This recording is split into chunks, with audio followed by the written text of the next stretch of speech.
안녕하세요. 말씀 베이커리 141번째 시간 2021년 3월 18일 주님의 말씀 묵상을 시작하겠습니다. 거룩하신 주님 감사합니다. 주님의 말씀을 묵상합니다. 성령님께서 말씀에 조명이 되어 주시옵소서. 우리 예수님의 이름으로 기도합니다. 아멘. 오늘 보실 말씀은 마태복음 24장 15절에서 28절까지의 말씀입니다. 그러므로 너희는 예언자 다니엘이 말한 바 황폐하게 하는 가증스러운 물건이 거룩한 곳에 서 있는 것을 보거든 그때 유대에 있는 사람들은 산으로 도망하여라.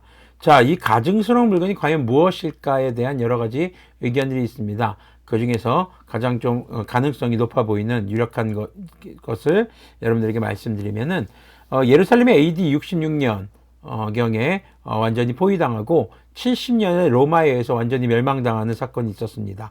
이때 로마의 디도라는 장군이 성전을 점령하고 나서 그곳에 독수리의 문양이 새겨진 바로 로마 황제의 깃발을 예루살렘에 꽂은 그런 사건으로 보는 것이라고 볼 수 있습니다. 이 당시에 로마 황제를 신성시하였고 신격화시켰던 그런 모습이 있었기 때문에 로마의 신인 황제인 로마의 황제를 신으로 추앙했던 그런 모습이 성전에서 행해졌던 모습을 우리가 떠올려 볼 수 있는 그런 사건이 됩니다. 자, 이때가 되면은 도망치라고 예수님께서는 얘기합니다. 17절을 계속해서 보면은요, 지붕 위에 있는 사람은 제 집안에 있는 물건을 꺼내려고 내려오지 말아라. 밭에 있는 사람은 제 것을 가지러 뒤로 돌아서지 말아라. 그날의 아이벤 여자들과 젖먹이들을 가진 여자들은 불행하다. 아이를 가진 것이 불행하다는 것이 아니라 아이는 참 소중하고 아이를 바라보는 것만으로 행복합니다. 그러나 그런 재앙의 날이 될 때에 그 아이가 겪을 고난을 생각하면 마음이 참 힘들어지겠죠. 너희가 도망하는 일이 겨울이나 안식일에 일어나지 않도록 기도하여라. 그때 큰 환란이 닥칠 것인데 그 환란은 세상 처음부터 이제까지 없었으며 앞으로도 없을 것이다. 그 환란의 날들을 줄여주지 않으셨다면 구원을 얻을 사람이 하나도 없을 것이다. 그러나 선택받은 사람들을 위하여 하나님께서 그 날들을 줄여주실 것이다. 자, 지금 이런 어려운 환란들이 있을 때 뒤도 돌아보지 말고 도망치라라는 것을 이야기하고 있습니다. 자, 이것은 뭐 앞으로 올 사건에 대한 이야기가 아니라 유대의 멸망, 바로 예수님께서 말씀하셨던 그 예언이 AD 70년경에 성취됐던 그 말씀의 내용으로 우리가 보는 것이 타당합니다. 자, 그러면서 이제 하나님께서 구원 얻을 자들을 위해서 그런 환난의 날들을 줄여주실 것이다 라고 말씀하고 계신 것이죠. 자, 23절을 보면요. 그때 누가 너희에게 말하기를 보시오. 그리스도님께서 여기 계시오 혹은 아니 여기 계시오 하더라도 믿지 말아라. 당시 그리스도인들, 자, 예수님 이후에 그리스도인들이 무엇을 기다리고 있었을까요? 바로 예수님께서 다시 오실 것을 기다리고 있었습니다. 지금도 역시 마찬가지로 모든 그리스도인들은 예수님의 재림을 기다리고 있습니다. 자, 그런데 그런 환난의 때, 어려울 때에 여기에 진짜 그리스도님이 오셨습니다 라는 말에 절대 현혹돼서는 안 된다라는 것입니다.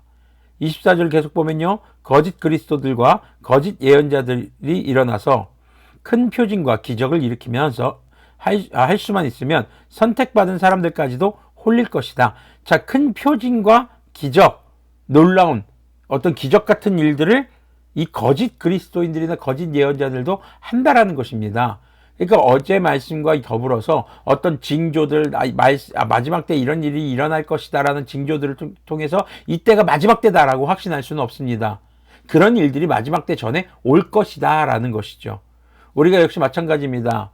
여기가 진짜다라고 할 때 그것을 어떤 초자연적인 일들, 슈퍼내추럴한 일들이 생기는 것으로 그것이 진짜 주님의 역사라고 판단해서는 안 된다라는 것입니다. 자, 믿음의 사람들까지도 그것에 홀릴 수 있다라는 것이죠. 그래서 보여지는 어떤 내가 생각할 때 굉장한 능력이야 라고 하는 것들, 여러 가지 예수님께서 하셨던 기적 같은 일들을 행한다고 해서 그가 하나님의 사람이라고 확언할 수는 없다라는 것입니다. 25절을 보면요. 보아라, 내가 너에게 미리 말하여 둔다. 그러므로 그들이 너희에게 보아라, 그리스도님께서 광야에 계신다 하고 말하더라도 너희는 나가지 말고 그리스도님께서 골방에 계신다 하더라도 너희는 믿지 말아라. 자, 예수님께서 미리 말씀하신다는 겁니다. 자, 여기에 예수님이 있다, 저기에 예수님이 있다. 사람들이 이렇게 말할 거다. 근데 절대 믿지 말아라. 왜냐하면요. 27절 보면 번개가 동쪽에서 나서 서쪽에까지 번쩍이듯이 인자가 오는 것도 그러할 것이다.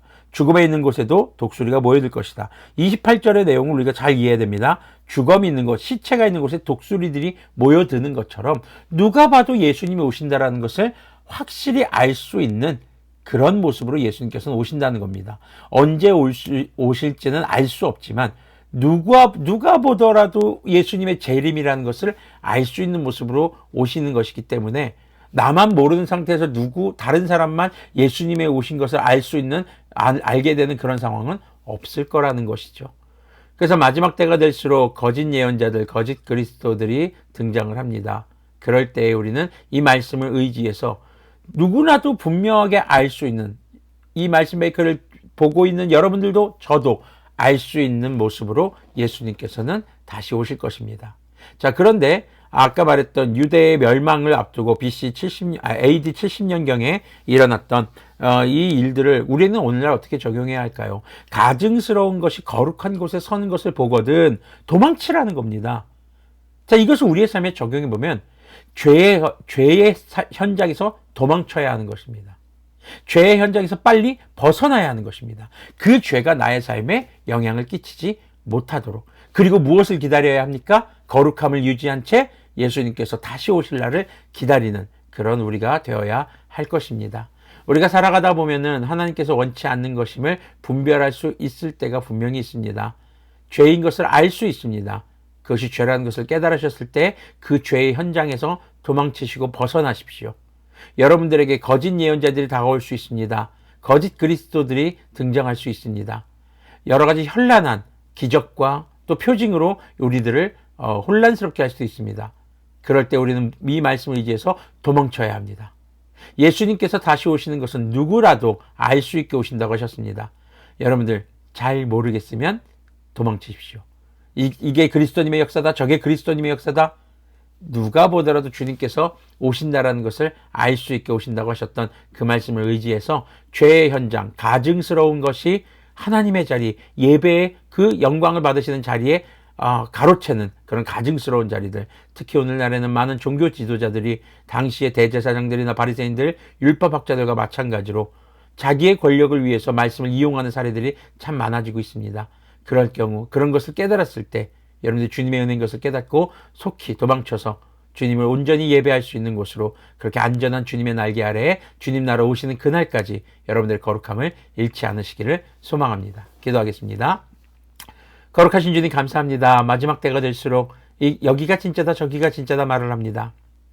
여기에 그리스도님이 계시다, 저기에 그리스도님이 계시다라고 말하지만 주님, 우리가 주님의 말씀, 오늘 묵상한 말씀을 의지하여서 그런 것에 우리가 현혹되지 않게 해주시고 그들이 일으키는 기적이나 표징에 현혹되지 않게 해주시고 주님께서 말씀하신 것을 의지하여 누구라도 알 수 있도록 예수님께서 다시 오신다는 것을 기억하며 끝까지 죄에서 도망쳐 믿음을 유지하고 거룩함을 유지하는 그런 거룩한 주님의 자녀들이 되도록 긍휼을 베풀어 주시옵소서. 우리 주 예수님의 이름으로 기도합니다. 아멘. 네, 죄에서 도망치십시오. 그리고 주님의 날개 그늘 아래에서 우리의 거룩함을 누구라도 알 수 있게 오시는 예수님의 재림의 때까지 잃지 않는 그렇게 믿음을 끝까지 지키는 우리들이 되기를 소망합니다.